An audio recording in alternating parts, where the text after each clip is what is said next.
relação a... que o Uauá pertencia a Monte Santo. Em relação quando ele se tornou município, teve muito a ver com a Guerra de Canudos, o que pode ter aumentado a vontade de ser um município. Pronto, o Uauá sempre teve uma pujança histórica muito forte, né? Antes da Guerra de Canudos chegaram aqui os vaqueiros, que eles estavam colonizando o sertão. Eles vieram do litoral e chegaram no sertão.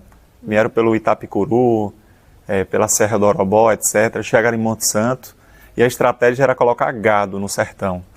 E chegaram aqui na fazenda, que era uma fazenda Uauá, pertencia a um dos Dávilas. Esse Dávila vendeu para um capitão Guilherme, que era de Jeremoabo. Depois vendeu até chegar Francisco Ribeiro, que foi o primeiro uauaense dono das terras de Uauá.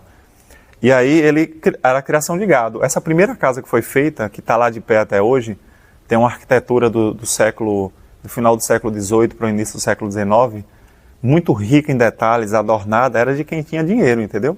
Então eram pessoas que vinham para cá, instalaram as suas posses, as suas fazendas. Tinha a fazenda Logradora, a fazenda Maria Preta, Uauá, tinha a fazenda Rosília, tinha a fazenda Jerônimo, que não é a queimada de Jerônimo, era uma fazenda Jerônimo que tinha aqui próxima. E aí o que foi que aconteceu? Eram pessoas muito eruditas, pessoas com uma formação diferenciada para a região. E aí, quando o Uauá passou a Guerra de Canudos, que teve esse impacto todo, em 1904 ele passou a ser distrito de Monte Santo. Ele ficou um pouco maior. E recebeu também polícia, administração do distrito. E aí, em 1926, o Uauá já tinha 2.000 pessoas, em 1926, e tanto o Belarmino como João Borges de Sá, várias outras pessoas, tinham aquela vontade de dizer, nossa, nós queremos ser um município, já somos um... E por incrível que pareça, o Uauá foi município primeiro que Monte Santo.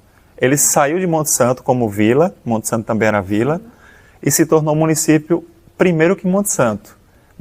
Monte Santo só foi ser município por lei decretada em 1930 e poucos. E assim, como foi que o Uauá ele ter saído do Monte Santo? Teve algum conflito? Não, foi tudo em paz. Eles demonstraram, né, o interesse desde a época do distrito. Quando você pede para ser distrito, as lideranças políticas, quem tinha o dinheiro na época, os empresários, que aqui em Uauá já tinha uma vilazinha, né, organizada com comércio e tudo, eles pediram para se deslocar como distrito. Então o primeiro passo para ser uma cidade é ser distrito. Por exemplo, hoje, Lagoa do Pires, Caldeirão do Almeida e Serra da Canabrava são 3 distritos de Uauá. Algum dia vai acontecer de Lagoa do Pires pedir para ser cidade. Então, não teve conflito. Eles pediram a um cara que tinha poder, que era filho do barão de Jeremoabo, esse deputado. E o deputado concedeu, através da Assembleia Legislativa, a emancipação política de Uauá, em 1926. Mas tem um adentro aí, entre aspas. Pouca gente sabe que quando chegou 1931, o Uauá perdeu a sua emancipação. Ele voltou a ser distrito novamente, entendeu? Por uma questão de logística nacional, né? Getúlio Vargas deu golpe de Estado no Brasil em 1930 e ele reformulou tudo. Ele descentralizou o poder dos municípios e centralizou na mão dos estados. Então tinha um interventor estadual, vários municípios que tinham sido elevados a município, ele derrubou novamente. Só que aí houve um desgaste político muito grande. Em 1933, o Uauá retornou e ganhou novamente uma lei de emancipação. Então, se a gente contar os 100 anos de Uauá e tirar esses 2 que ele perdeu, a gente só está com 98.